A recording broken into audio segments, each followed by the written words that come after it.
gumala sa malawak na karagatan. Bitbitin na ang spare gun at ibang kagamitan. Sisirin ang kailaliman, tuklasin at hangaan. Bahura na makulay at mga istang kumikinan. Na mismo, tapat ng Bahura.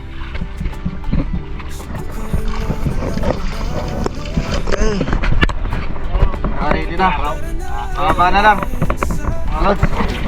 Right. Tubig muna bago bumaba para mas ready ang ating heart. Okay. Sign. Pag ano na ang agos ng tubig. Right, let's go. Kasama si Uragon Adventure. Mag-dive tayo dito. At safety palagi mga bro. Alright. Mamaya pa si Uragon Adventure magda-dive. Magbibihis pa yan. Kami nakaredy na kami tatlo. Alright, let's go!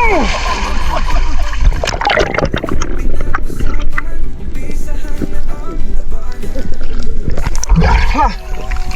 40 meters ang lalim nito. Kaya panalo ito. Kayang-kaya ito mga lods. At maghanap tayo ng isda na matitira dito. Alright! Alright, shout out sa lahat ng sumusuporta at tumatangkilik sa aking mga ginagawang adventure, sa aking mga subscribers at viewers na laging naandyan. Maraming salamat po sa inyo at sa walang sawa ang pagsuporta sa aking munting channel. Don't forget to like and subscribe. Start na nga pala tayo mga lods sa unang drop sa araw na ito. Binalikan na nga lang pala namin ito mga lods, ang spot na ito sa Sutton Island, dahil nung nakaraan na punta namin dito ay masyadong malakas ang current. Hindi kami nakaporma halos. Isa lang ang binigyan ng isda sa amin nung araw na yun mga lods. At sa akin mga lods, marami ang nagpakita pero wala akong nakuha. Kaya nag-extend ang Sorsogon Espero mga lods para mabalikan ang spot na ito. At sa pagbabalik namin ay nabiyayaan naman kami na ang King Mac mga lods, at sa buong maghapon ay nakakuha kami ng 9 King Mac at 2 GT mga lods ang nadali namin dito. At ang 4 na King Mac mga lods ay ako ang nakadali, kaya abangan nyo mga lods.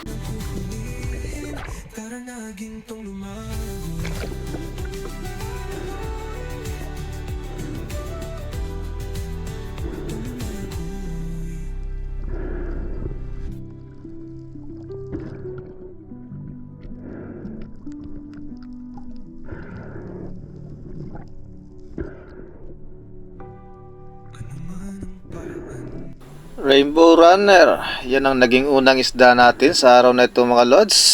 Panalo na rin yan mga lods dahil good size na at napakasarap yan na pang ulam. Ayos.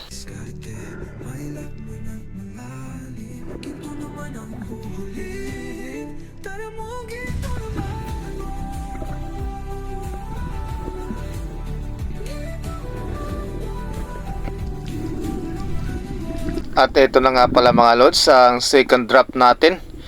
At sa dive na ito mga lods ay may kunting panghihinayang na nangyari. Ang napunteriya ko dito mga lods ay isang red jab fish. At nakalock na ako dito sa target na ito mga lods, kaya hindi na ako tumingin kung saan pa. Kaya ito, nadali ko naman ito mga lods, pero mayroon palang isang King Mac sa unahan. At yun ang nakakapanghinayang mga lods. Ayun no, malaki-laki na rin yan mga lods. At palayo na ang King Mac na ito mga lods dahil nabulabog na sa natira ko na ito na isda. Sayang naman.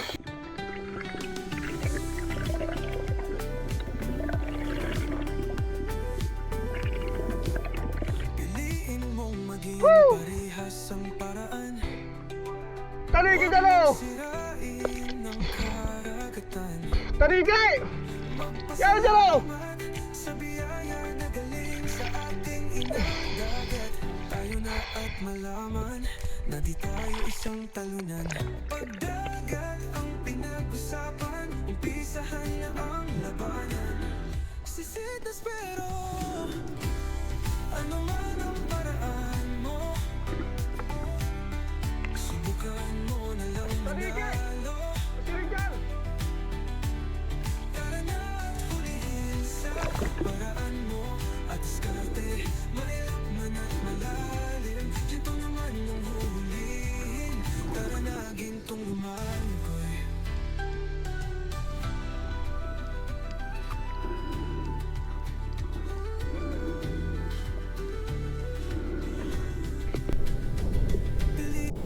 At ito na ang sumunod mga lods, pagkatapos ng green job fish. Habang palapit ng palapit sa lalapatang bahura mga lods, lingon kaliwat kanan mga lods.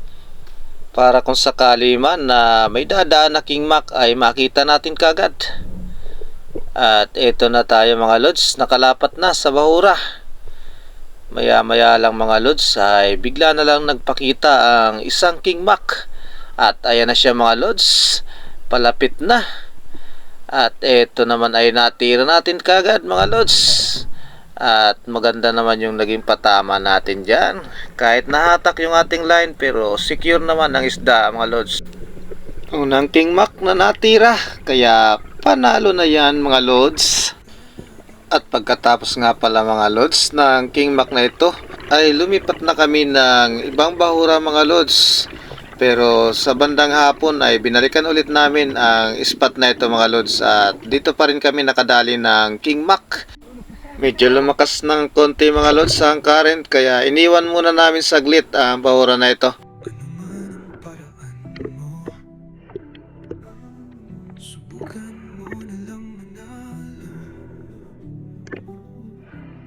Tara na't hulihin sa paraan mo. Diskarte, may lap mo na malalim. Ginto naman ang huhulihin. Tara mo, ginto naman.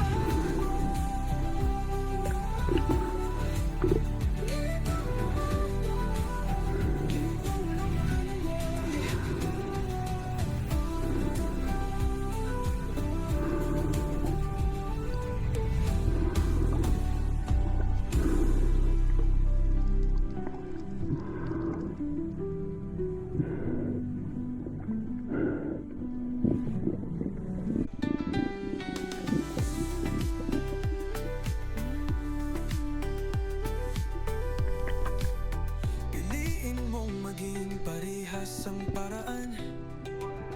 Huwag mong sirain ang karagatan. Magpasalamat sa biyaya na galing sa ating inang dagat. Tayo na at malaman na di tayo isang talunan. Pagdagat ang pinag-usapan, umpisahan na ang labanan. Sisidas pero ano man ang paraan. At eto na yung dive natin mga lods na nakakagigil dito sa nalipatan naming bahura mga lods. Napakalaking GT ang nagpakita sa akin dito mga lods, pero wrong timing na mga lods dahil paahon na ako nang nagpakita.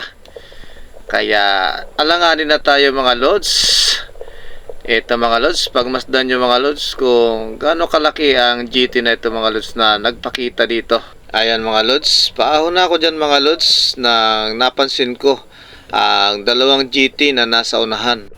Malayo na ang inangat ko sa bahura mga lods nang napansin ko na dire-diretso pa rin ang GT na ito mga lods. Pero nung bumaba ulit ako at binalikan ko mga lods para punteryahin sana ang GT na ito, pero ayun, lumingon naman mga lods papalayo, kaya hindi na natin hinabol at pinagmasdan na lang ang dalawang isda na yan mga lods. Pero itong isa talaga ay sadyang napakalaki at nakakapanghinayang to mga lods, pero ayos lang yan. Sa susunod magtatagpo pa naman tayo at sisiguruhin ko na tatamaan ka talaga sa napakalapad mong katawan. Abay laki. Wala tayo hangin. Pilit ko na lang binalikan pero wala tayo hangin. Wala nga tayo doon. Napakalaki doon. O 35 kilos yata yun. Sayang nahuli. At ito nga pala mga lods yung natira kong king mac, pero hindi ko nakuha ng video mga lods kasi naka-off yata yung camera ko, kaya sayang naman at hindi tuloy nakuha ang aktual na pagtira sa king mac na ito. Pero ayos na yan mga lods dahil panalo na yan king mac na nadali natin. Pero lang nakuha, di pa siguro na videohan.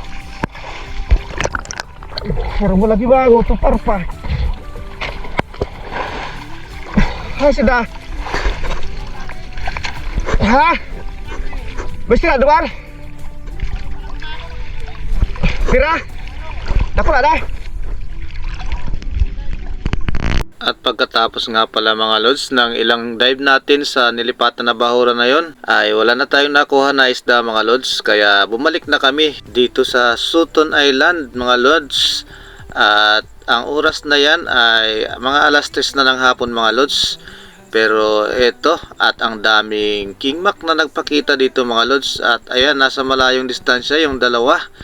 Pero nagulat ako mga lods nang biglang nagpakita ito nanggaling sa may bandang likuran at nasa malapit na distansya mga lods, kaya ito yung natira natin kagad. Mahaba-haba nga lang ang nahatak na line natin dito mga lods, at mas lalong tumagal dahil isinabit sa bahura ng kingmak na ito mga lods. May konting current pa naman kaya medyo natagalan tayo dito mga lods bago ma-recover ang isda. Pero yung dalawa mga lods na nakita natin kanina ay hindi naman umalis at dyan lang paikot-ikot sila mga lods, kaya umabante ako ng umabante ng langoy mga lods para mapunta ako dun sa pinakang tapat kung nasaan sinabit ng isda mga lods, dahil mild lang naman yung nasabitan na bahura. At yung dalawang kingmak mga lods nandyan pa rin, ayaw talaga iwanan yung natira kong kingmak mga lods, kaya tinawag ko na rin ang bangka dyan mga lods dahil nandun si Utol sa taas. Pero natagalan ng bangka makarating mga lods, kaya tinangat ko na lang ang isda mga lods dahil ayaw naman bumaba ni Utol para maibalik na natin ulit ang ating shafting sa barrel at makaredy ulit tayo ng panibagong dive dahil nandyan lang ang isda mga lods. Sayang naman.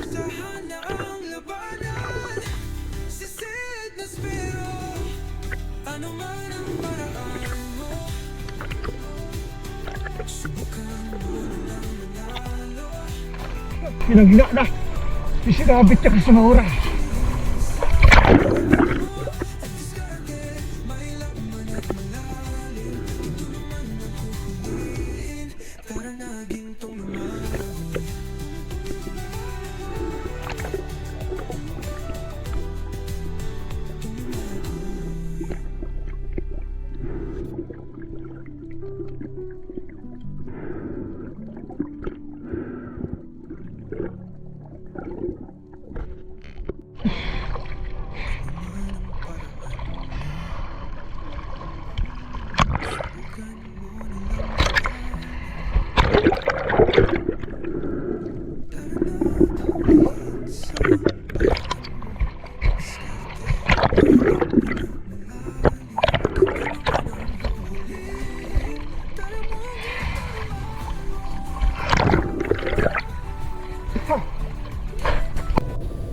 At eto na ulit mga lods, ang sumunod natin na drop dito lang ulit sa kung saan ko nakuha yung isang kingmak kanina na isinabit sa bahura.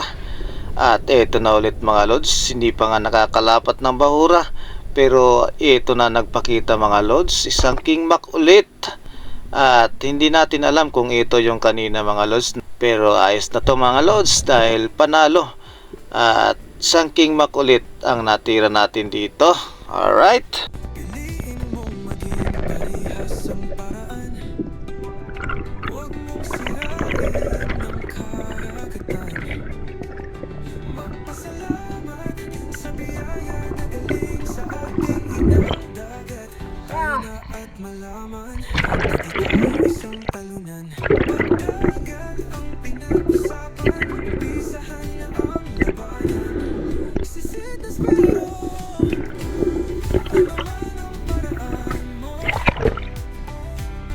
Subukan mo na lang manalo. Tara na ulihin sa paraan mo at diskarte. Mahirap man at malalim, ito naman mong huhulihin. Tara na gintong lumagoy.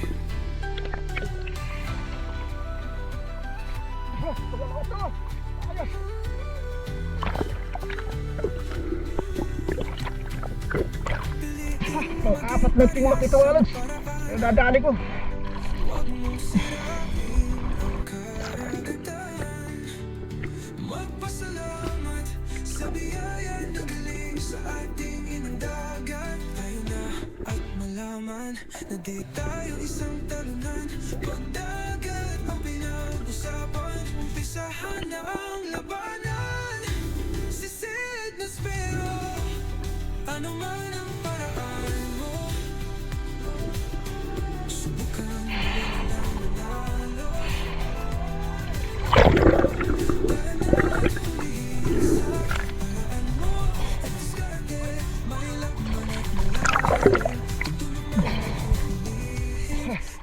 Nag-arapat man sa naligdag siwa. Nag-arapat. Arabay. Oh.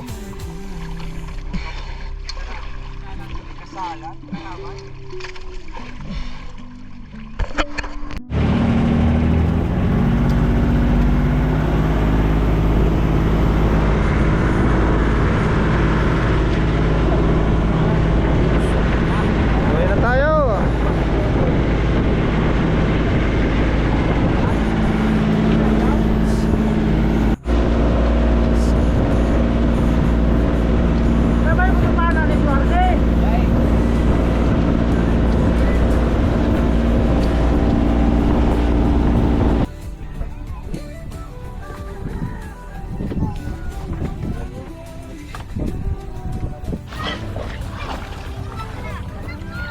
Boy.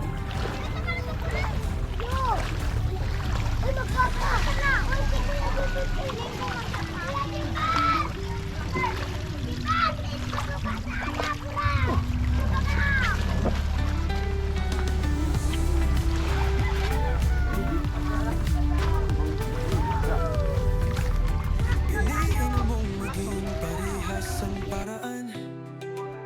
Huwag mong sirain ang karagatan. Magpasalamat sa biyaya na galing sa ating inang dagat. Tayo na at malaman na di tayo isang talunan.